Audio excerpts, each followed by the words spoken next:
The churches all over the place, and all of them have these white images. Everything is white. Nothing to indicate there was an African presence anywhere in the land. So I want to talk about that. I want to talk about, first let's look at the land and try to get some kind of perspective on what Israel was like during the Bible time. Abraham. Who is this Abraham? Where does it come from? Let's talk about it, and let's hold the land of Canaan and Palestine in perspective. If you can give us some overview and background. I want to approach it in several different directions. One is, since it's the one we're most familiar with, the biblical direction. And in the book of Genesis, when it goes over the genealogies of human beings, according to the Israelite view, it says that Ham, who was noted as the ancestor of the Africans, and we're not going to deal with the curse of Ham here now, because that was not in the original Genesis record. We're just going to deal with Ham as a great ancestor according to Hebrew tradition. That his sons were, he had 4 sons, and they were Cush, Mizraim, Punt, and Canaan. Now, Cush, we know, came to be known as Ethiopia. Cush, the Cushite Empire spread all over the world. But that was the Hebrew name for them. They probably had another name for the Nuba, was the proper name for the people. Nuba because they came from Nubia. The Mizraim was the Israel Hebrew way of saying Kemet, or as the Greeks later called it, Egypt. And Punt was their way of saying Puanet, which was Somalia. And Canaan was that on the Palestinian Strip. Now, interesting thing about Canaan is that Canaan is right there at the tip of the Fertile Crescent. Now, the heart and center of that Fertile Crescent is in the Nile. That was the richest producing soil in the world at that time. So why many people wanted that Palestinian strip of the land of Canaan is because of the wealth there at the tip of it. This biblical version lets you know that the Canaanites were in fact descendants of Ham, who everybody generally agrees were African people, Africoid people. The word Canaan itself is describing they're also called Phoenix, which describes a red, purple, or mahogany colored people. That's what Canaan and Phoenix mean. The two words are synonymous. Now, this strip was very vital because whenever the Asian would attack Africa, they would have to cross Canaan to get to it. And whenever the African was going to repel the Asian, or to stop the Asian in their tracks, or to conquer Asian territory, they would go across that bridge. Now, the Hebrews who came in the days of Abraham, and I want to get this clear understanding, there was no Hebrew in the world before Abraham. And the proper term is Harabu, as Dr. Yusuf Benjochanan writes in African Origin of Major Western Religions. And it meant one who had crossed over the river. And that is because Abraham came from a place called Ur of Chaldea, which was the remnants of the ancient Sumerian Empire, the land of what they call the blackheads, or the black-headed people. They were very black people. He came out of that land. Now, we assume that he was a black man, but even if he wasn't, his descendants spent over 430 years in Africa mating with Africans, and was only 77 of them under Jacob who went there, and they come out 3,160,000 strong in Egypt. Yeah, or what they misnomer Egypt, in Kemet, but what the Bible calls Egypt. So, but we can, I think, safely assume that Abraham was indeed a black man. He originated from Ur of Chaldea, not out of the sky, not of any place else. And also, just to put a footnote here, the oldest bones, the oldest remains dating about 50 to 70,000 years that have been found in Palestine, where Canaan was, in the Palestinian Strip, are Africoid in all their features.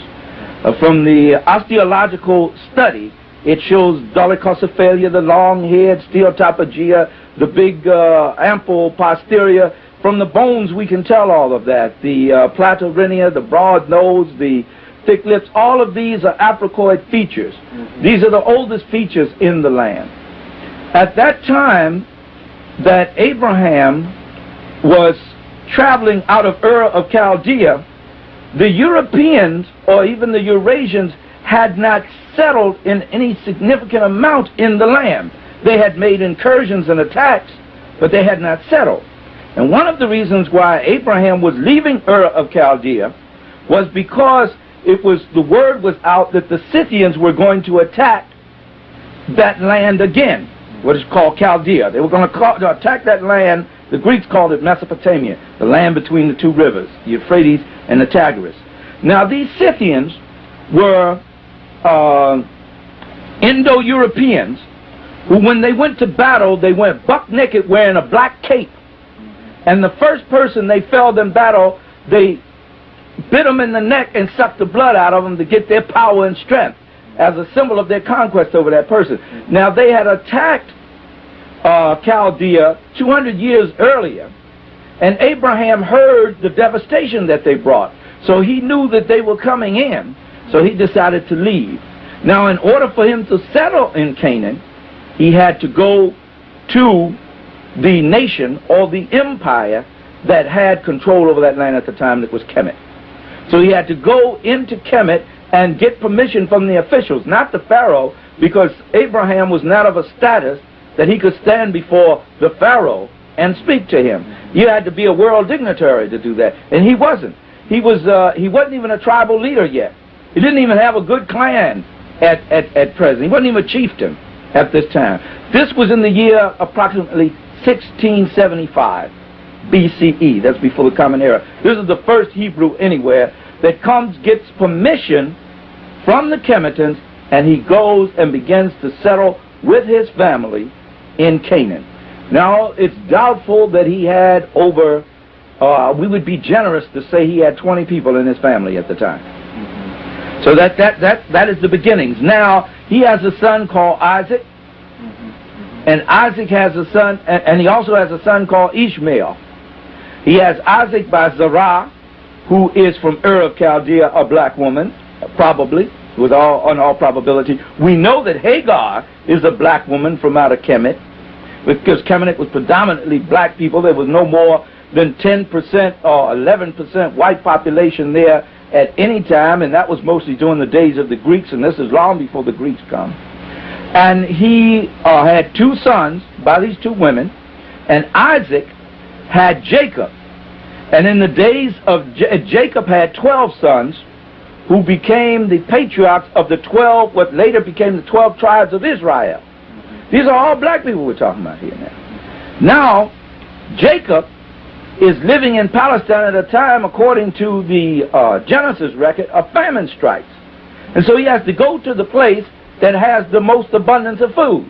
Everybody's flocking to that place at that time, and that's Africa, the continent of Africa, to Kemet.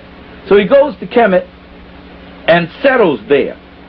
And his family, and it's only 70 to 77 of them when they go in. I want you to understand that.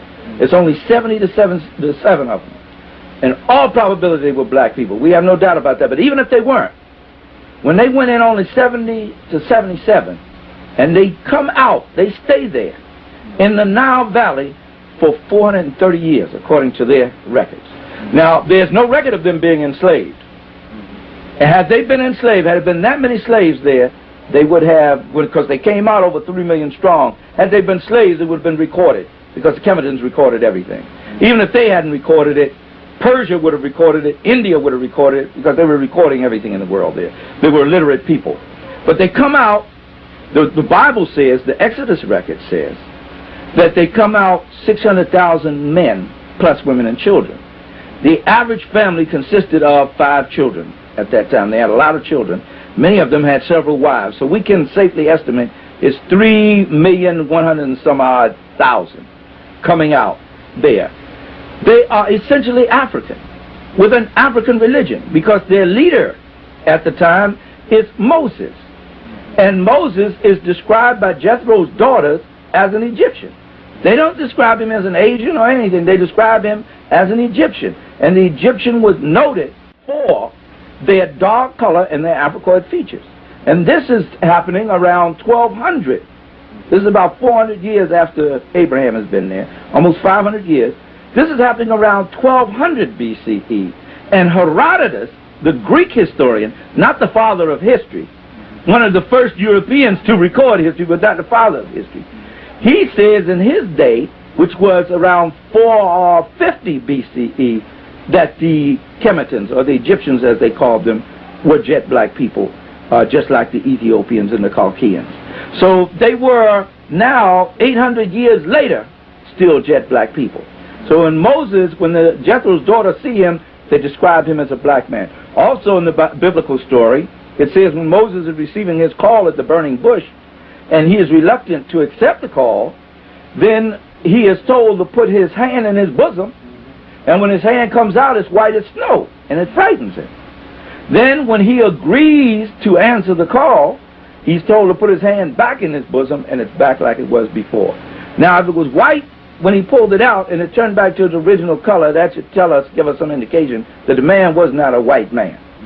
That he was obviously a black man, as was all of the Israelites at that time were black people. Now, as time went on, there were constant invasions from the north in Israel, as there was in Kemet and in India and Arabia and other places, where the lighter races began to dominate the north and drive the darker races further south. So there was this admixture going on, this miscegenation by force of a conquering force. However, the Hebrews were generally reluctant to mate with people outside of themselves, even other black people, often outside of themselves, their tradition and their religion. Their prophets were very strict about that. Now, it isn't until the days of the Greeks that we get this very light population beginning to come in, but they're not dominant. And the Greeks come in about 300 BCE, and then of course the Romans follow them in 30 BCE. And that's when you start getting a light-skinned population, but still they're predominantly dark-skinned people. Now, when Jesus appears on the scene, he is of the tribe of Judah.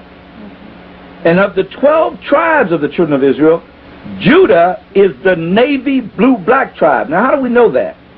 When you go back in the book of Genesis, you find that they are mixed with Hittite, Jebusite, all kind of ites. And Dr. Justice taught us in the seminary all those ites were black, because all of those ites came from Ham and came from Canaan. And Canaan was the son of Ham, and the ites were the grandson of Ham. So according to even the biblical record, these are obviously Africoid peoples. Now, the Jesus tribe of Judah maintains more of its color. Some of the other tribes are a little mixed, like we are today, from chalk to charcoal, as a result of invaders. But the tribe of Judah produced the kings. And in order for you to become a Christ or an anointed one, you had to come out of that tribe, and that tribe had to maintain more closely than any other tribe its genetic features, physical features. The very word Christ itself is from the Indian word Krishna, as Joel A. Rogers tells us, which means the black one, the anointed one. To be anointed as a Messiah, you had to be kissed of the sun. You had to be a child of the sun. This was tradition throughout the whole ancient world. So here Jesus comes now, born of the tribe of Judah, and obviously a very black man when you trace his lineage. When you look at the 2 birth certificates of Jesus, and his proper name is Yeshua, because there was nobody named Jesus. That's not a Hebrew word. Yeshua, meaning God will deliver us, or our liberator. The same as in the Old Testament, they call it Joshua. When you look at the 2 birth certificates, one in Matthew and one in Luke, and you trace his lineage, you find all these Africans in there. You find all these Hamite, as they call it, the quote-unquote, use white folks' term, Hamitic tribes, because there was no difference between the Shemites and the Hamites. They were of the same racial stock. In fact, the Bible says very clearly, in Amos, the 9th chapter, in the 7th verse, it says, "Are ye not as the children of Egypt and Ethiopia unto me, O Israel?" Which was bespeaking the fact that they were the same racial stock. Now, another reason we know that Jesus was a black man is that the most ancient, the oldest icons of Jesus shows him as an African. And probably the most noted one is in the British Museum, and there are many, of the coin minted by Justinian II in the 8th century of the Common Era, or what is sometimes called the Christian era. In the 8th century, by Justinian II, Emperor Justinian II of the Roman Empire. And what it has on one side of the coin is a man with obvious Africoid features, kinky hair, kind of corn-rolled looking hair, broad nose, thick lips. And it has in Latin, our Lord and Savior Jesus Christ. On the obverse side of the coin is an alpine-looking person with the straight hair of the European and Europoid features. And it says Emperor Justinian II. So you can clearly distinguish who is who. This is in the British Museum even unto this day. Joel A. Rogers has printed it in his books. Dr. Ivan Van Sertima in his Journals of African Civilization has printed it. And it's been shown in many other works, scholarly works. Now, getting back now, when the Romans come, going back in time now, when the Romans come in 30 CE, or BCE, I'm sorry, before the Common Era, and take power from the Kemetans in the days of Cleopatra VII, they also take Palestine and they take Syria and several other nations in that area. This white nation, this European nation now, begins to dominate the indigenous people in Palestine and in that part of Africa known as Egypt, there in the Nile Valley. When they do this, there is constant resistance, especially on the part of the Israelites. They're constantly involved in warfare to fight against them. And there were always these messiahs rising up that the Romans had to deal with. So what you have essentially is a white power, European power, dominating a black nation on its own land. And this power had as its symbol the eagle. It also had as its governing body the Senate. The same as you have in the United States of America today, which is merely an extension of the Roman Empire. Now, they were oppressing these people on their own land. In the day that Jesus ben Joseph was born, or Yeshua ben Joseph, the one we know the most, because there were so many men named Yeshua at that time. In the day that he was born, he became one in a great line of messiahs whose purpose was to prepare his people to be delivered, primary purpose, from the Romans. Now, often in Christian theology and mythology, they have you thinking that Jesus was totally detached from the political activity going on in the land. That would have been impossible for him to do and get the attention of the masses, because the masses' primarily concern was to get liberation from the Romans. His very name bespoke that. Thou shalt call his name Jesus, or Yeshua, because he shall save his people from their sins. Which meant we think they're talking about saving them from committing adultery or something like that. It's talking about the word sin as used in the New Testament and used in the English language today comes from the word which means imbalance. And when one is being enslaved by another, especially in their homeland, that is an imbalance. So they would be saved from their imbalance.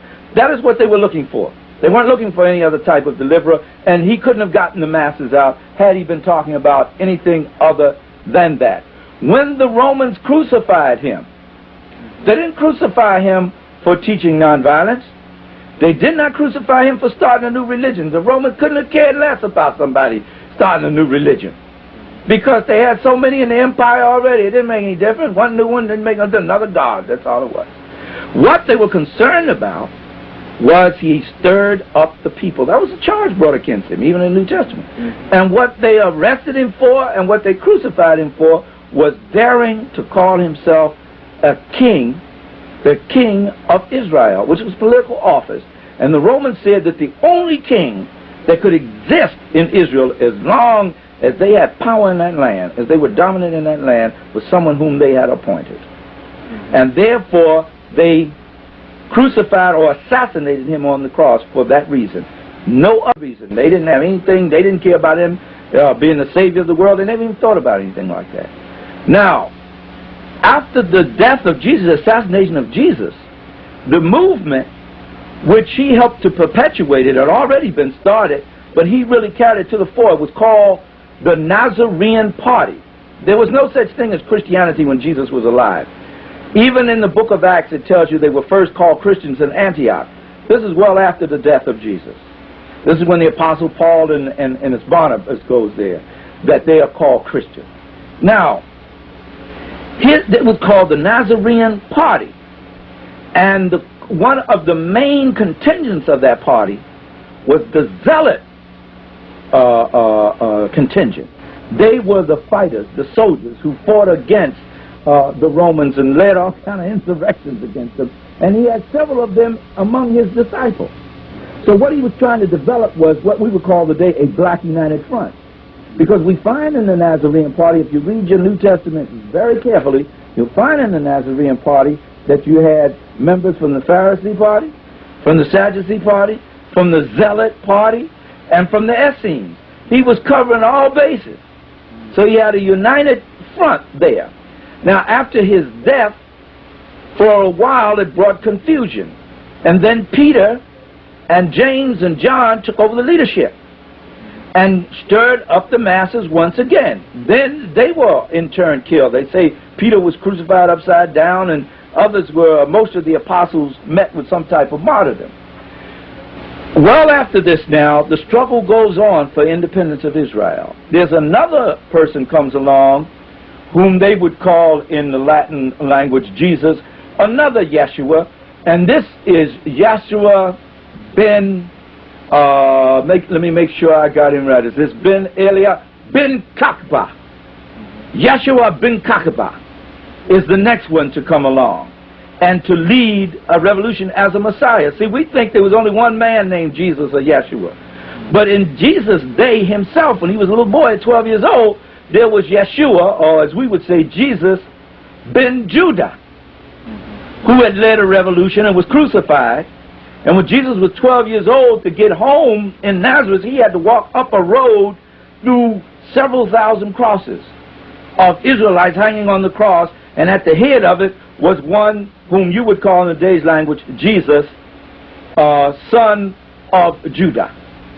So he had that experience at 12. He himself had the experience, Jesus, son of Joseph, just using the Latin language now. And then after him, there is Jesus ben Kakaba, who leads a revolution. Then there's Jesus ben Menachem, who leads another one, and which goes now, Jesus, the one that we talk about, is crucified about 30 of the Common Era.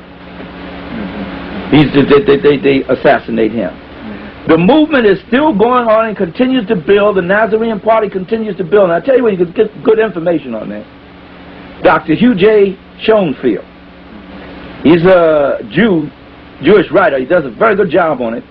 2 books, 3 as a matter of fact, and they are The Passover Plot, The Incredible Christians, and The Jesus Party. Those are essential books for having an understanding of what was going on historically. Now, he doesn't put it in an African-centered context. We have to do that. But he gives you a good historical overview of what was taking place. We try to detach Jesus of the Bible from history, and you can't do that because he was a part of that history.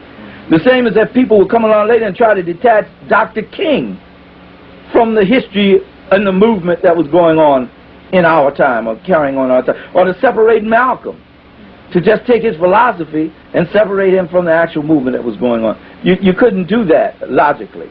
But when the European Christians took over, which we're going to get to in a minute, they were able to do it by force of arms. Now, a groundswell arose until by 66 of the Common Era, the Romans said, we tired of these black folks down there in Israel constantly rebelling. We got to stop this once and for all. It's getting out of hand. So Titus brought his troops into Palestine to attack Jerusalem. He was called back by, was it Vespasian? I'm trying to think of the name of the emperor at that time. He was called back to Rome. So he stopped short. He had laid siege to Jerusalem, but he stopped short of conquering it. And at that time, the Nazarenes and the Zealots thought that they had the upper hand. And they were chasing the Romans out of the land. So they thought they had won. So for 4 years, they thought it was all over. We're getting rid of these Romans. The Romans come back in 70 under Titus. And this time when they come back in full force. And they come back with the baddest legion in the Roman army. Unfortunately, Africans, the 10th legion, called the Leopard Men. They used Africans to conquer African people. That's exactly what they did, a methodology used by Europeans all the time. They burned down the city, totally destroyed. I mean, they laid it to siege. Over 100,000 people died. Blood flowed as high as a horse's halter in the streets, they say. People were eating each other by the end of it. Many of them did escape. Most of them went back to Africa, the origin where they came from. Some went up into Europe and became the later known Jews. Many went up into India and became the Khazars, what they call the 13th tribe. Those that went into Europe became the Ashkenazi and hooked up with the Germans. They were African when they got there, but after much admixture, they were more German than they were African. Now, at this time, the Romans are totally dominating the land. The capital of the Israelites is just burned down. Not one brick is left upon another.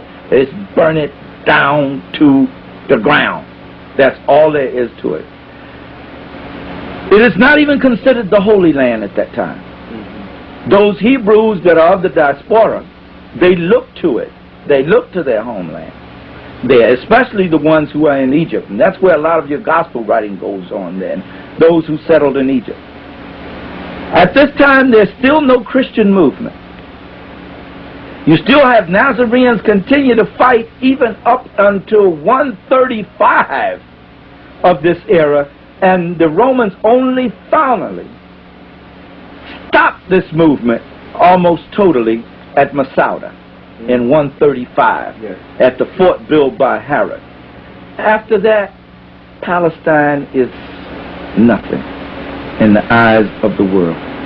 Christianity is focused now in Rome because the Roman, let me correct that.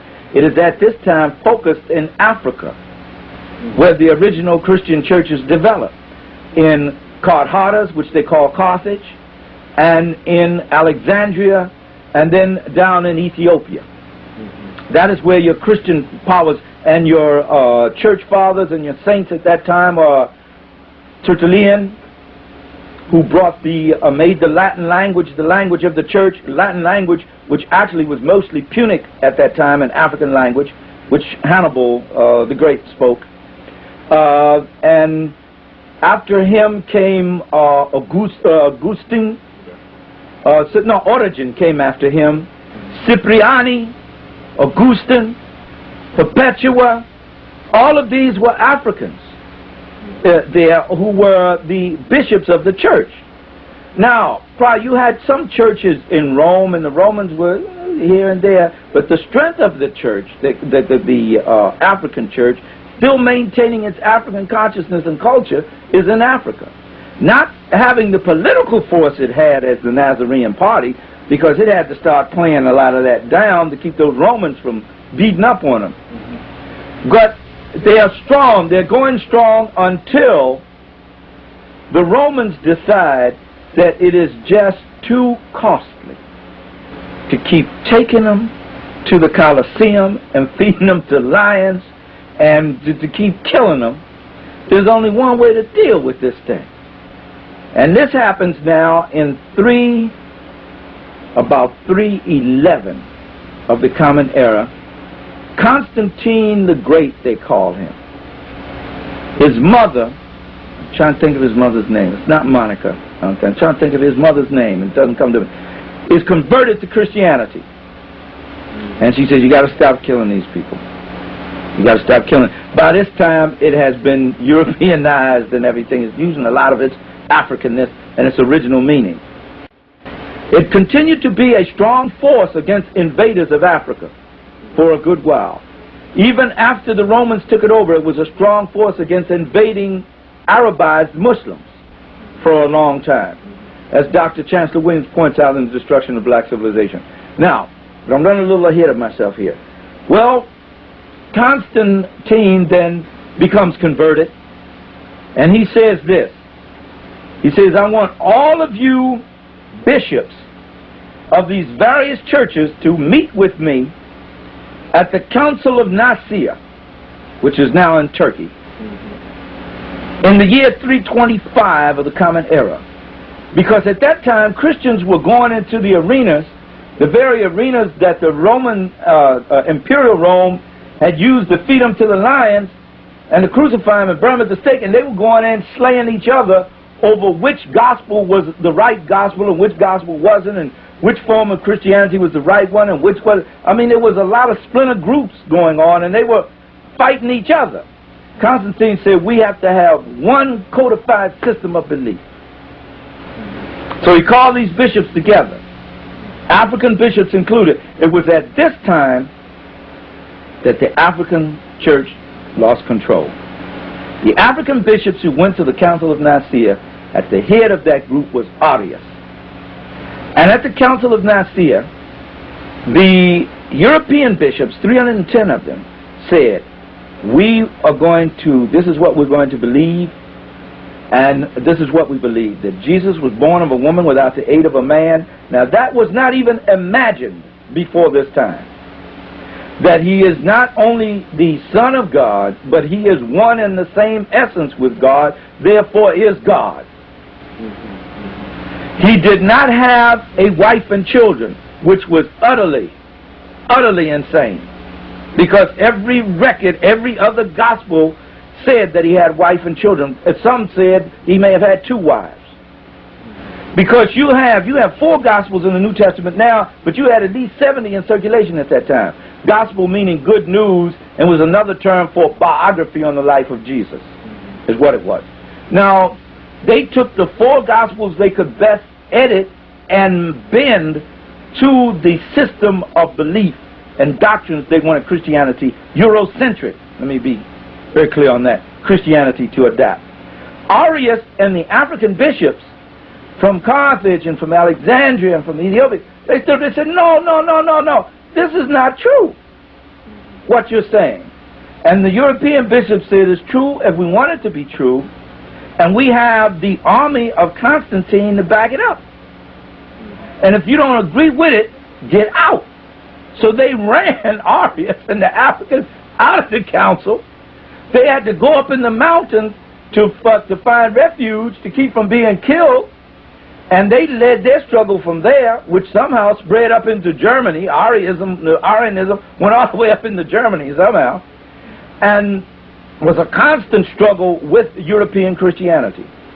It was then that the Roman Church took over, and that the power began to be transferred from Imperial Rome to Papal Rome. Still, Palestine is of no significance. This thing they call the Holy Land is still of no significance.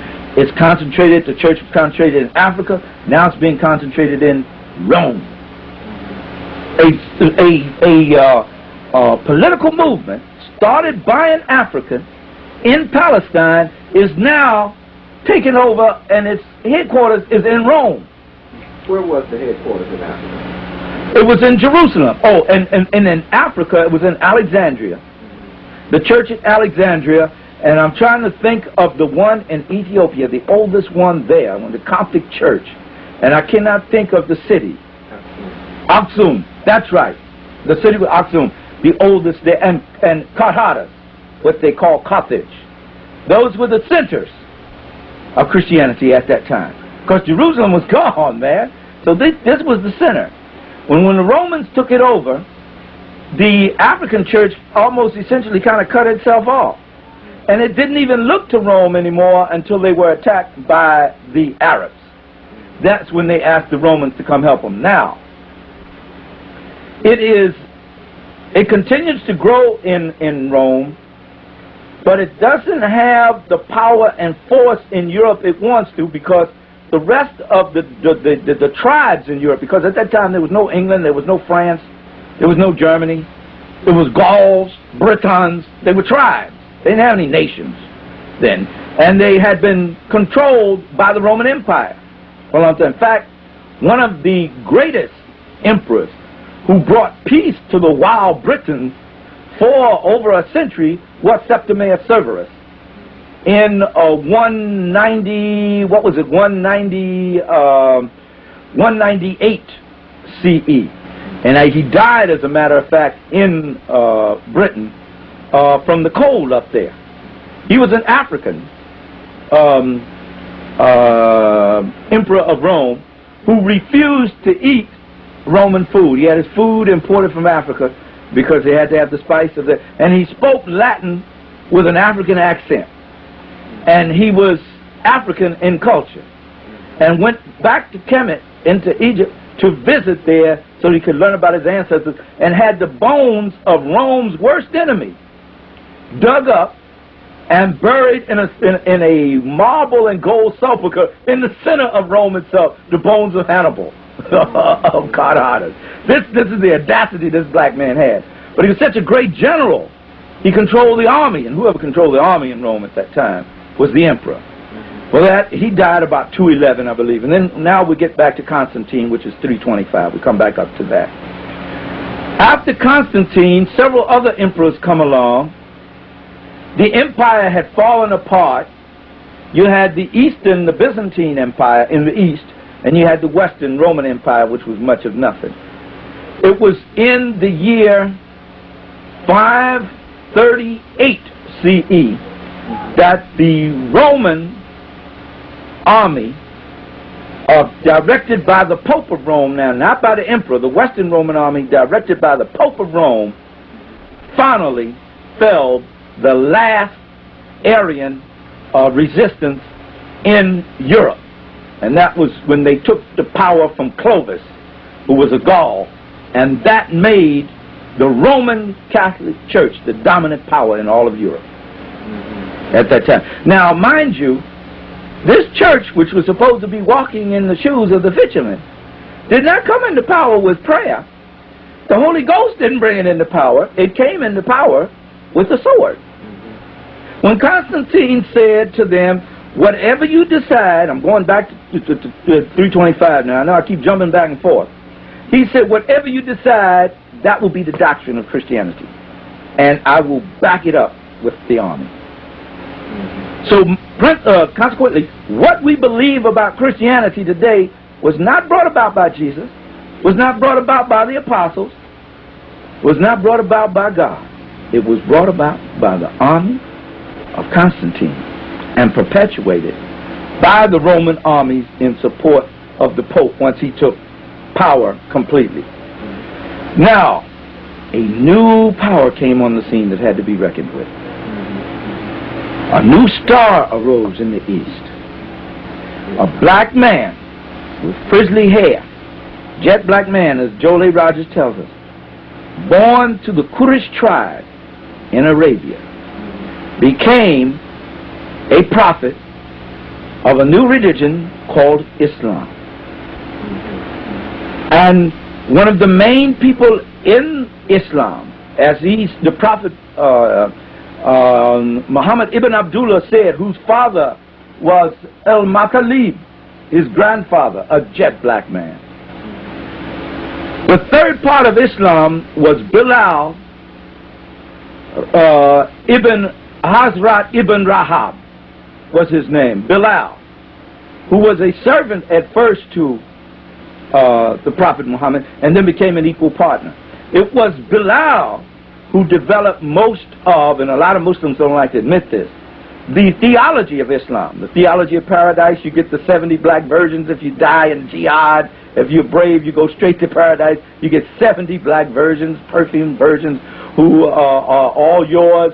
The tree of, the divine tree of life, which stretched, I think, 150 miles or something like that. All of this mythology that came in paradise, it was Bilal. Bilal brought the azan, the calling of the azan, the to call to prayer and all that. Now, there is some question as to whether the Prophet Muhammad was a literate man or not. There is question to that. Now, there are many Muslims that will argue you down, but there is a question about that. But getting back to it, this new force rising was a refreshing force. Many of the Jews embraced it because the Eurocentric Christians had been oppressing them. But this force now began to, it started out good, like most religions do, but once it became a religion of the state, it became an orthodoxy. And when it becomes an orthodoxy, it means you can only believe what has been defined and accepted by that organized religion, and anything beyond that is not tolerated. It means your mind cannot go beyond that. It puts a ceiling, a cap on your intellect and your intellectual growth. The Christians had done that. The Roman Christians had done that with orthodoxy, but they were burning people at the stake for being heretics. The Muslims now began to do this after the death of Muhammad, the prophet, and it became a state religion eventually. Their thing was conquest. And they went to spread Islam, not with prayer, but with the sword. Just like Christianity was spreading with the sword. And they attacked the African Christians next door to them at Aksum, and then they went on and attacked in Egypt, and they went on to attack in other places. And these Africans, in trying to fight off these Arab attackers, began to call upon the Byzantine emperor to help them, saying, we are Christian brothers after all. Prior to this time, the Africans had paid very little attention to the European Christians.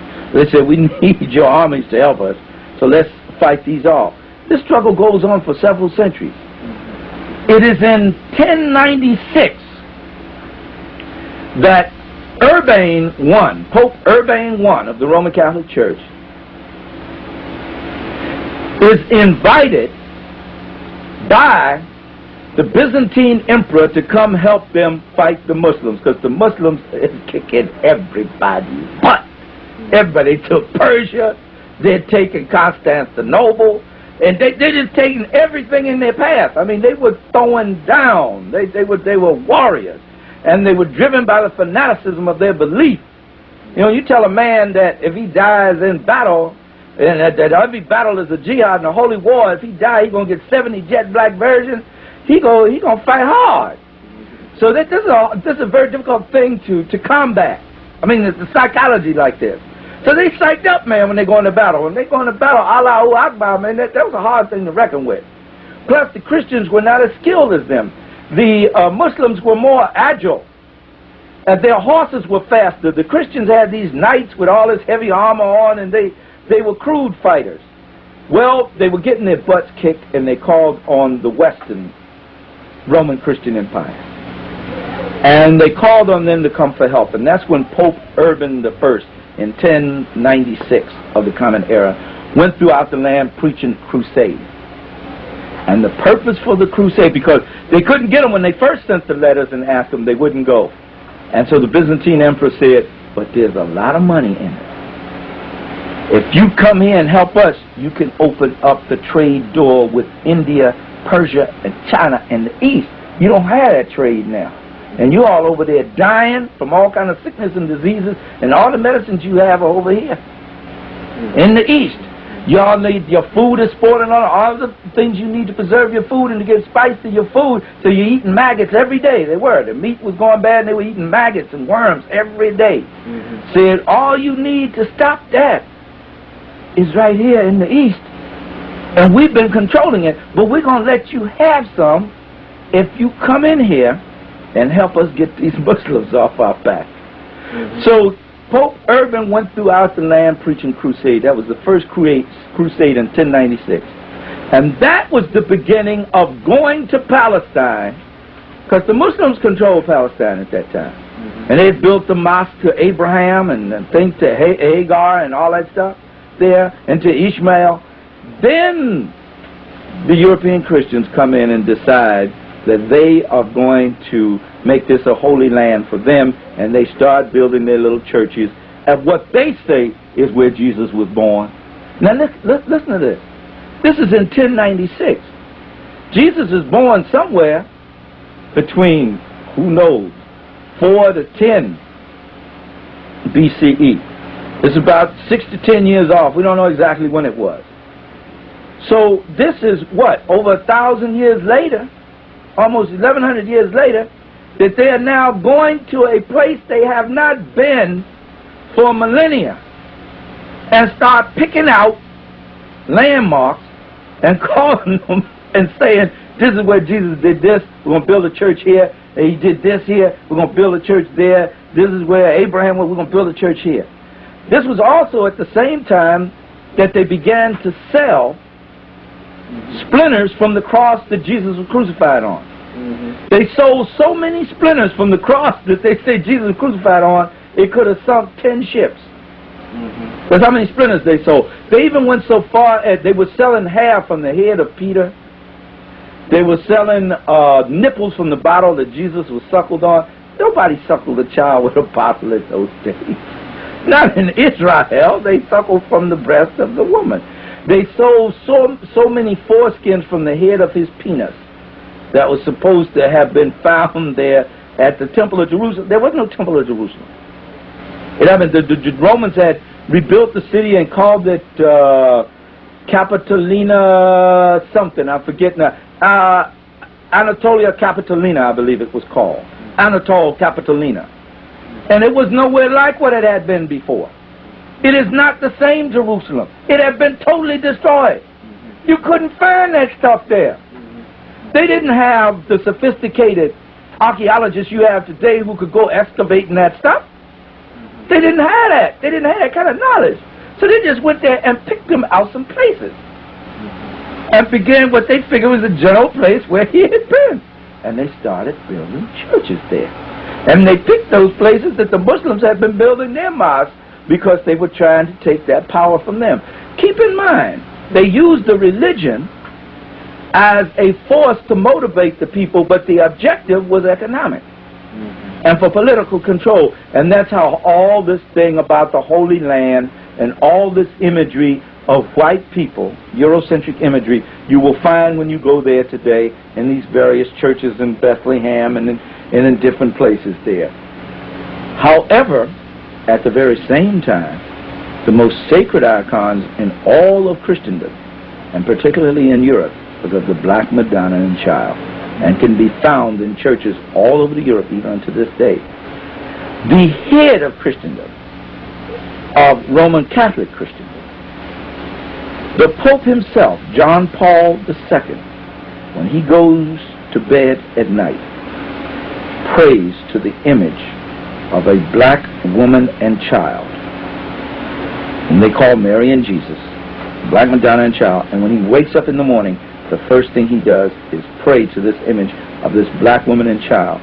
And the first things he did when he was installed in the office of Pope of Rome was to take money from Rome and put it into the refurbishing of the church in Poland of the shrine of the Black Madonna. Now these Black Madonnas are considered to be magical, and they bring them out every Easter and parade them among the people, and the people pin money on them and believe that they can heal them, but they keep them hidden away the rest of the year. And at the same time that they do that, on the other hand, they put all this white imagery around in these churches in the Holy Land, and consequently, our people, not knowing their history or the history of the place, will go there thinking that Jesus and the disciples and Mary and Joseph look like these images that these Europeans put there. And by the way, even when the Crusades started, and it went about 12 or 13 Crusades, and the Muslims beat them every time they went. Even during that time, they weren't using the white imagery. The white imagery did not really come to the fore until the days of Michelangelo, after they had driven the Moors out of Spain. It was at this time, the last stronghold of the Moors was in 1492. The Kingdom of Granada, January the 2nd, Christopher Colon was standing there with his hand out, waiting for the money. Once they had conquered Granada, once Abu Abdullah surrendered his sword while his mother cussed him out, by the way. His mother cussed him out, called him all kind of punk faggots, all the way to his retreat. for giving up. She said, you should have died in battle. You shouldn't have given this up. He surrendered his sword to Isabella and Ferdinand. Cologne was standing outside on January the 2nd waiting for some money so he could make this voyage over here in October. Now, with that, the Europeans had been so devastated psychologically by the overwhelming brilliance of the Moorish Empire, which was 80% African and 20% Arabs, and the Arabs were mixed. They were so overwhelmed by it that they were now in an identity crisis and were seeking to find an identity for themselves. And that's when they began to commission works. That's where, what Pope was that? Pope Leo, was it? That commissioned, or was it Pope Julian? It's either Leo or Julian, I get them mixed up here, who commissioned Michelangelo to paint his aunt, uncle, and cousins as the first family. And that was the beginning of the European imagery, Eurocentric imagery, of putting what had been known throughout the history even of the European church, that these were Africoid people, that these were black people, and now began to put this imagery in the context of white supremacy. And they put it into those churches, and that was the beginning of the spread of the imagery of white people as the founders and promulgators of the original movement founded by Jesus, which came to be known as Christianity. I have several questions to ask you, but I just went and saw that Ethiopian Zion, which is a display of religious art supposedly coming out of Ethiopia. And the majority of that art is of a European Byzantine depiction of Jesus the Christ, and it's very confusing for our people because they're hurting our children that deceive us. And in the history, the outline of history, they're taking the Ethiopian empire of Axum back to around 30 AD, somewhere around there. So people say, well, these are Ethiopians. They are some of the oldest Christians, and if they're painting Jesus white, surely they must have been what he's doing. They're the oldest Christians, because that's where the Christian church developed in Africa. But the point that it must be remembered, when they called on the Byzantines emperor to help them fight against the incursion of the Arabs, when they called on, they had to pay a price for that. They called on this man to bring his army in, and that's when the influence of the Byzantine art and the Byzantine Empire was exerted upon the Ethiopians. But their oldest icon, their oldest images, the further you go back, you will find them to be more Africoid. But as you get on till about the 6th, 7th century, as you start coming up in there, you will see this Byzantine influence, and you will see these mixed people largely there. So that's how that came about. Let me go back to the religion that Jesus is supposed to have. Let's talk about that for a while. I want to start with Abraham. What religion did Abraham have when he became a Hebrew? Even to the time that he went into Egypt, was it a one God-centered religion, or did he essentially come out of Egypt with that one God concept and all of the other essence that later became Christianity? Okay, what has made it so confusing for people is that Africans generally always had a one God concept. I don't like the term God because the word spelled backwards, but I'm using it out of convenience now. As Willis Budge says in the book, what he calls Egyptian Book of the Dead, actually it's the book coming forth by day or by night. In his translation of it, he begins in his introduction to state that these people in Kemet practiced essentially what was a polytheistic monotheism. And what does that mean? They believed in the one, for whom they never built a temple. They never had the audacity to say that they could fit it in the temple. They never said they had all the knowledge of it between the pages of their books. Now Christianity claims that, Islam claims that, other religions claim it. they were so in awe of it, they said, you cannot understand this one, which they saw as the divine intelligence, the permeator of everything in the universe, called the Neher-Nu. But you can see so many manifestations of this force in the different deities which Europeans call gods and goddesses. They were just different aspects of the one. Now this was generally common among African people throughout that region. Now mother reverence was the strongest religious system in the world at that time. And the maternal aspect of the Creator was emphasized because of the role of the black woman, the significant, very significant role, overwhelmingly significant role of the black woman in the creation of civilization. So that existed in Canaan. But the Hebrews somehow became more patriarchal, or the priests did. The prophets, became more patriarchal, and there was a constant struggle between the prophets and the priests, because the priests leaned towards the mother goddess religions, and the prophets wanted to put the emphasis on the father. So there was always that struggle, and that's why the prophets were so vehement in all of the venom that they wrote about the mother goddess religions, and accused them of doing all kind of ugly things, which they did not do essentially in their practices. Now, Abraham, in all probability, because the prophets had not really grown, there were no prophets in Israel in that time, there was no Israel. Abraham, the first Harabu, or Hebrew as we call it, was following the religion that everybody else was following at that time, which was the mother goddess religion. They were all, and they had many manifestations of the one divine force in the universe. They didn't have many gods, they just had many manifestations of that force. Now, when he came, we don't even know if Abraham even had any understanding about a one God concept as we think of it today.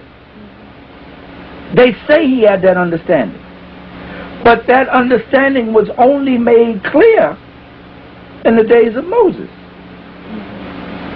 And Moses was merely carrying on that which he had been taught in the school of philosophy that he studied while he was in Kemet, which was the school of Atan, founded by Akhenaten, in the days of Akhenaten, who they say was the inaugurator of monotheism. It is not true.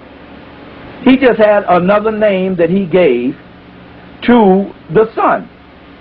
The Kemetans, the intelligent Kemetans, did not believe that the sun was God or the Creator, but that it was the most visible manifestation of the God force for the solar system. That was scientific. I mean, when the sun goes out, God and everything goes out for you, because the sun is the regulator of everything here. So they saw the provision for this planet and the solar system of the Creator, of what we must name a God, through the sun. And they called it Amun-Ra. And the priest of Amun-Ra was so strong for so many centuries, and therefore they controlled the government. They controlled the pharaohs, and the pharaohs had to come through them. But when Akhenaten comes along, he was going to buck all this, and this is over several thousand years old, and come up with another name, and still the sun now, as its central symbol, and call it Atan. And he's trying to reverse a political order. And the priests of Amun are too strong for him to do this. But he is not the inaugurator of monotheism. Moses obviously followed in that school. Dr. Ben, to use his words, he said, what happened between Moses and Ramses II during the 19th dynasty of Kemet? Moses being raised as a brother of Ramses II, being raised, according to the biblical story, by the pharaoh Seti I, jet black man. His daughter's jet black. His son Ramses II is jet black with kinky hair. So Moses is raised as a son, and which gives you another indication that he's a black man. Dr. Ben said what happened, to use his words, two niggas fell out over God. Ramses II said Amun-Ra. Moses came up with this thing about El Shaddai, the Lord of the mountain. So they got in a struggle over that. Now, whether Moses was asked to leave, whether Moses was put out, this whole story about Moses going to the Pharaoh and saying to him, going to Ramses II and say, let my people go, that's not recorded anywhere else but in the book of Exodus. If a whole army, like they say, if the Pharaoh's army died in the Red Sea, a whole army in the most powerful nation on the earth at that time had been drowned, it would have been carved in stele all over the literate world at that time.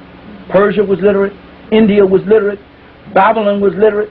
All of those were literate nations. It would have been written in all those nations. The Greeks at that time were not literate. There was no Rome at that time. You know, there was no Greece actually at that time. No European nation. There was no European nation. It was only tribes. None of them were literate at the time. But in every literate nation would have recorded something as significant as a whole army of the greatest ruler in the world, the ruler of Kemet, drowning in the Red Sea. If 3 million people had walked up to the Red Sea and Moses lifted up his staff and it parted, you would see that carved in stone there today. That's an awesome and a magnificent thing that would not have been unnoticed. It is only recorded in one place, in the book of Exodus. Just like the enslavement of the Hebrews is only recorded in the book of Exodus. Throughout the whole history, Dr. Ishakamusa tells us, of Kemet, which the Bible calls Egypt, there were no more than 30,000 slaves. And they were people, mostly Eurasians, who had landed and did not act right. So they were made to work and pay for the wrong they had done. Instead of throwing them in jail, they put them to work. They made slaves out of them, servants. But there were not more than 30,000 throughout the whole history of the Kemetan Empire, which might have been as old as 18,000 years when you go back, if you put it at the founding of agriculture, which the story says Osar and Osset founded in the Nile Valley at the founding of agriculture, which dates back 18,000 BCE. Now, Egypt did not exist off of a feudal system, and you have to have a feudal system for slavery to go. They were not like the Romans or the Greeks. They didn't depend on slavery for their labor. The pyramids were not built by slave labor. They were built by contract, and they got records of the contracts there. This was contracted work. People built it and enjoyed building it. They built it while the Nile was inundated because they couldn't plant at that time, so they did something else. They built pyramids. But there were no slaves, certainly no Hebrews built them. The pyramids were built so much longer before Abraham came. The Great Pyramid of Giza could be, it's at least 7,000 years old.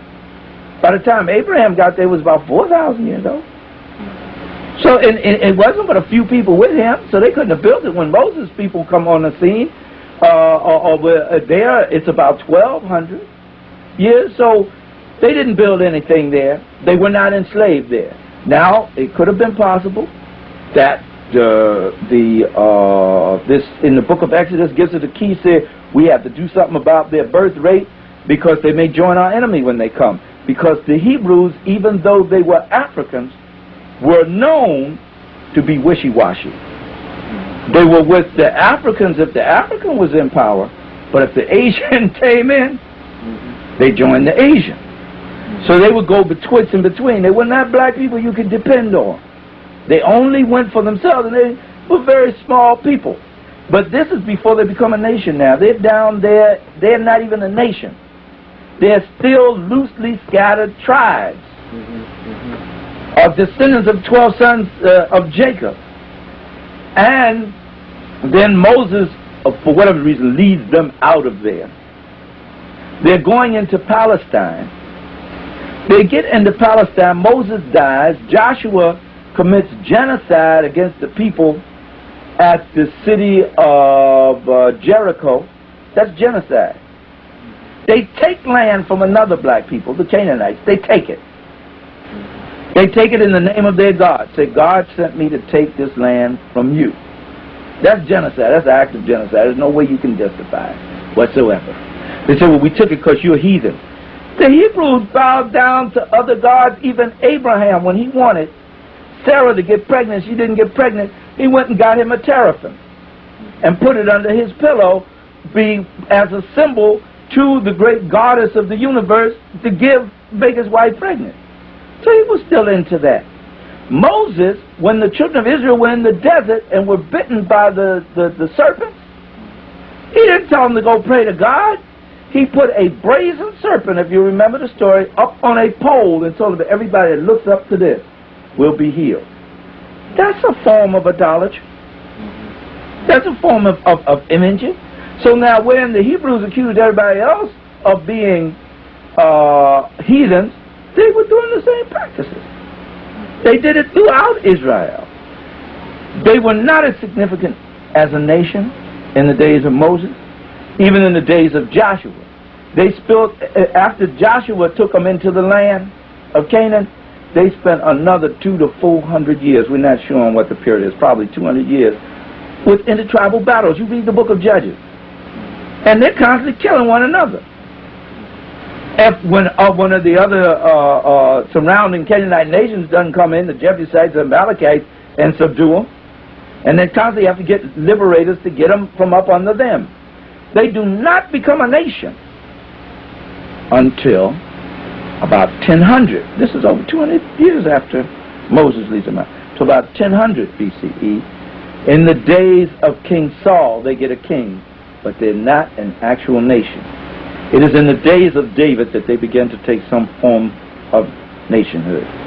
And it is in the days of David that they start to exterminate the indigenous people there in Palestine, known as the Canaanites. They begin to exterminate them. The Bible even says that according to their story, God commanded David to go down and kill everything that pisses against the wall. That's in the Bible. That's, I believe, in 1st or 2nd Samuel. 2nd Samuel. Man, woman, child, and cattle. Kill them all. That's how crude it was. That's how awful and horrifying it was. St. Augustine, one of the founders of the African Christian Church, said, if you believe the book of Genesis and the Old Testament, and you take it literally, you are attributing to God things unworthy of him. Because those acts were acts of human beings and their atrocities against one another. These were black people hurting black people. Wasn't even no white folks in it at that time. White folks weren't strong enough to do any real invading of the land at that time. They were hitting on the outskirts of things, but they weren't able to kick up any dust at that time. The Scythians had been beat back up into Europe, so they didn't have the strength to do it. So now they become a nation around 1000 BCE, but nobody even cares about them, nobody recognizes them to this one period that is outstanding in their whole history. And that is the period when Solomon is king.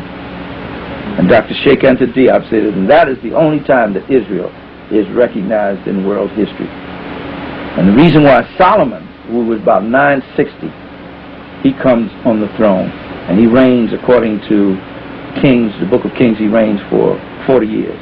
The reason why Solomon has such prominence in the world and makes Israel prominent is because of world trade, and also the women he married. Most of the women among his wives were out of Africa and from African nations.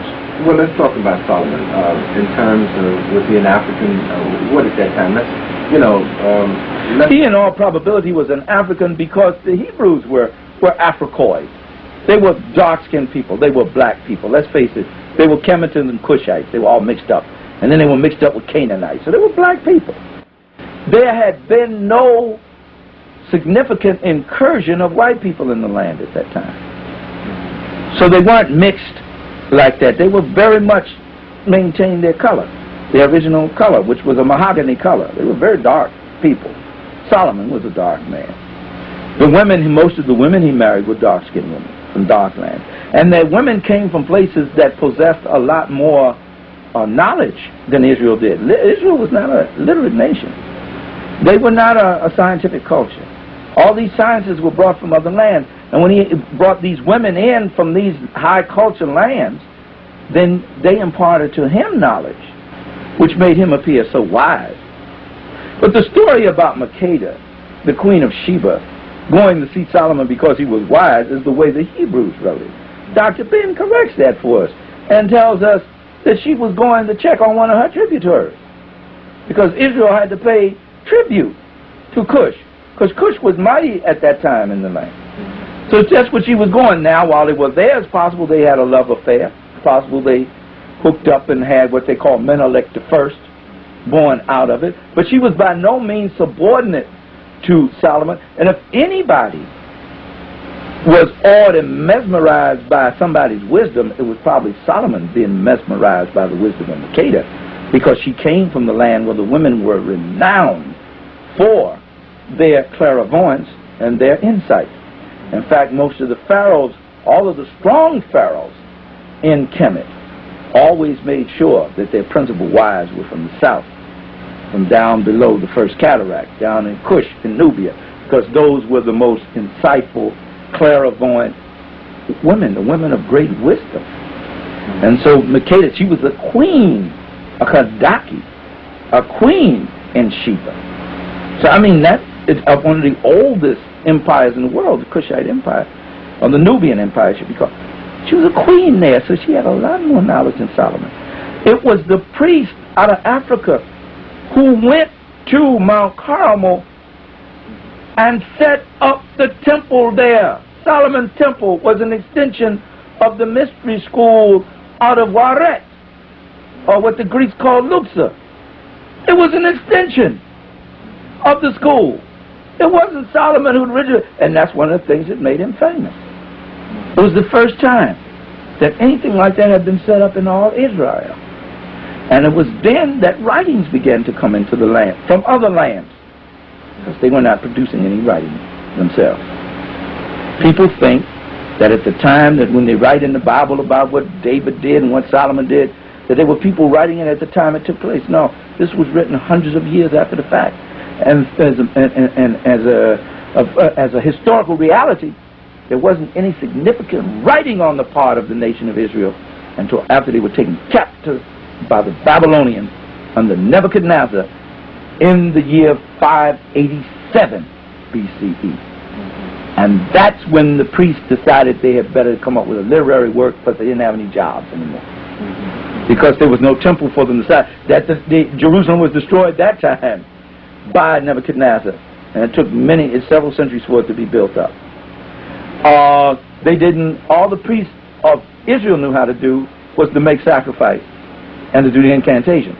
The priests of Kemet were scientists. Not only could he do the ritual, he either was an architect or a mathematician or astronomer or something, or physician. In Babylon, there were astronomers, physicians. So in Israel, they could only do one thing, like a lot of preachers today.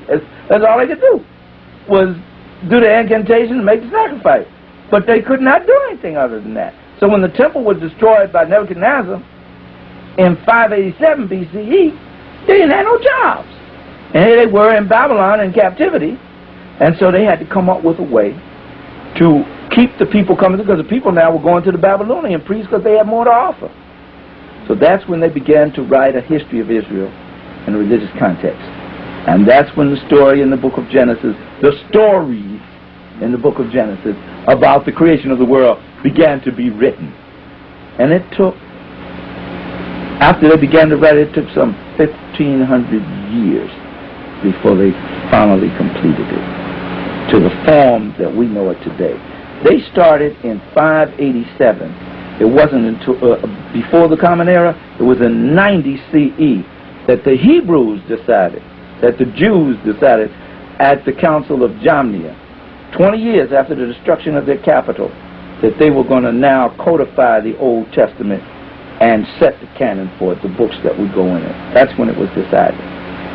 Then it took another, how many years, the Council of Nicaea, that they decided to bring in a New Testament.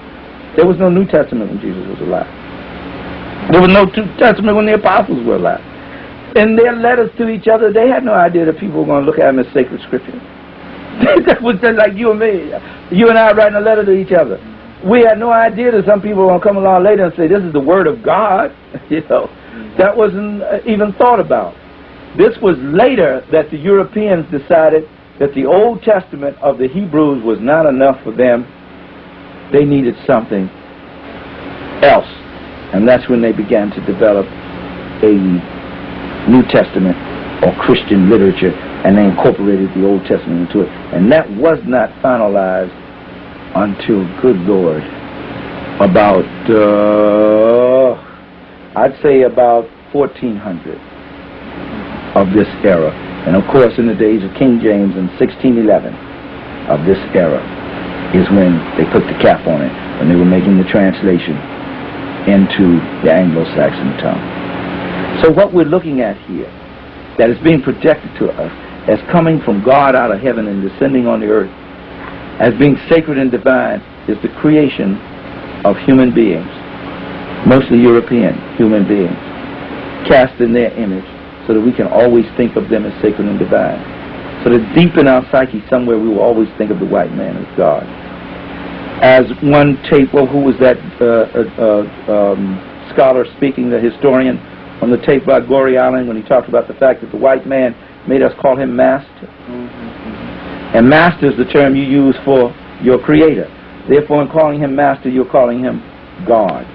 And actually, in the New Testament, when they did that translation in King James version in 1611, slavery was beginning, the English were beginning to come into the slave trade then. And that's when they put those texts in there about slave, obey your master.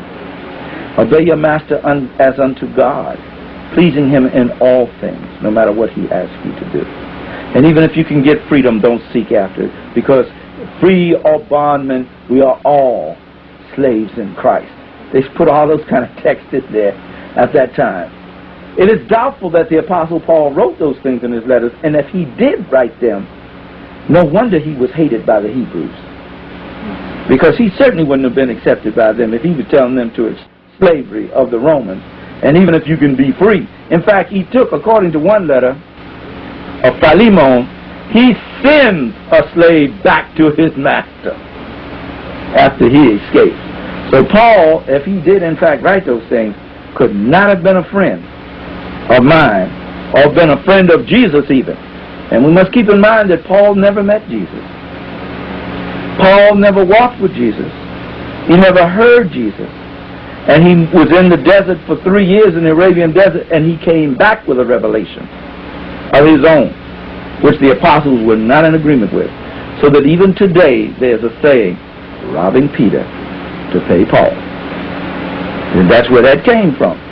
But Paul went to the Europeans. He went to Greece, he went to the Romans, and he collected money. The Nazarene movement, like the black nationalist movement today, is always broke. So they called them to Jerusalem. They said, what you're teaching isn't the book of Acts. It's not right. Jesus didn't teach that. But Paul said, I got this money from there. So they said, well, teach what you want to then, and just as long as you, because we know what Jesus was about and what this is about. You can tell the white folks anything you want to tell them. You can tell those folks in Greece and Rome anything you want to tell them, as long as you can bring this kind of money up in there. And on his way to Jerusalem, when they called him in, at the council there, when the apostles who had traveled with Jesus called Paul in, it took him almost a year to get there, because he stopped in every city and picked up some money to take to the church at Jerusalem. And when he got there, he had all this money, and he laid in front of him, and the brother said, well, you know, he said, well, I'm the apostle to the Gentiles. They said, you sure are. With that kind of money, you're the apostle to the Gentiles. We are the apostles to Israel. We're teaching the lost sheep of the house of Israel. Because Jesus has said, go not into the way of the Gentiles, but go only unto the lost sheep of the house of Israel. Now, how did this thing get spread all over in Greece and Rome and all that? Paul came up with his own ideas and concepts, and at first they were going to fight him on it, but when he brought that money in there, they said, you're doing a good job. Send him all back out there. Send a dude with him. Send Barnabas with him. Barnabas with him. First time, and then the next time he went out, Silas went with him. But they didn't mind sending him on those missionary journeys, because every time he made that tour, he came back with money. But it undermined the movement, because Paul was a true wannabe. He wanted to be a Roman more than anything else. And the other thing he had going for him, he could speak and write in 7 different languages. It is doubtful that any of the apostles were literate, with the exception of maybe Matthew, who was a civil servant. So he worked in the tax department, so he was probably literate. He was a tax collector. He worked in the Bureau of Internal Revenue there, so he probably had some literacy to him. But the others, Peter, James, and John didn't. They were fishermen. They were bammers. They were wharf dudes from off the wharf, man. They didn't feel a need to have that literary education. They made their living from the sea. So that's how they dealt. All of the others were laborers. So you only had that one that we know of that was an intellectual, and maybe Judas Iscariot may have been literate. Now here comes Paul that can write, has been to several universities, the University of Tarsus. So that's why his letters in the New Testament, you have the 4 Gospels. Out of the 27 books in the New Testament, you got the 4 Gospels. 13 letters of Paul dominate the New Testament. 13 of them. And the Gospel of Luke and the Acts were volume 1 and volume 2 of the history of the Christian church that was being written by a friend of Paul's who was a Syrian Greek named Luke, who was a physician. And because Luke and Paul were so close, Paul comes out to be a hero in the book of Acts. And Luke, therefore, in the year 140 CE, John Marcion, a European Christian, says that the Old Testament is just too crude. The God of the Old Testament is too violent. I can't deal with him. I can only deal with the gentle Jesus. And that's when he took the Gospel of Luke and the letters of Paul and said, this is the Word of God. But it wasn't until 325, almost 200 years later, that it became official. And it couldn't become official until you had the state power, the army of Constantine to back it up. And that's how you get the unadulterated Word of God, the New Testament. It does not exist in Jesus' day. It does not exist in the Apostles' day. None of that. Matthew could or could not have written. This looks like it was some Egyptian out of Egypt who wrote the book of Matthew. The book of Revelation has all that Kemet imagery in it. So it was probably written there. Hugh Schoenfield does a very good job about that in the formulation of the New Testament. In that book, The Incredible Christians. So I guess, in essence, that kind of gives us an overview of how a land that originally started out, going all the way back maybe 50 to 70,000 years of Africoid peoples in it, remaining primarily Africoid throughout the ages, even when Abraham came and settled there, even when Moses and the children of Israel went there, who were black themselves and mingled with black people there. Throughout the development of the kings, throughout the development of its nation, there after they had committed genocide against other black people, it was still a black nation. It is only, even when the Babylonians came, even when the Assyrians came and took them into captivity, it was still a black nation. They do not begin to be all mixed up until the Greeks come. Even when the Persians came, they remained a black nation. It's when the Greeks come now that they begin to have a mixture, and when the Romans come, they begin to have a mixture. They're still essentially a black race, so that by the time that Jesus arrives on the scene, it's still predominantly a black people, definitely a people of color like ourselves today. It is only after the destruction of Jerusalem and the Romans scattered them in the year 70 CE that we now have these light-skinned people coming back in the settled land. In fact, that's what the Romans repopulated the land with, the Eurasians there, after they had run the black folks out of there. And those people you see there today are not the original indigenous people. They are people who came from other places and settled there.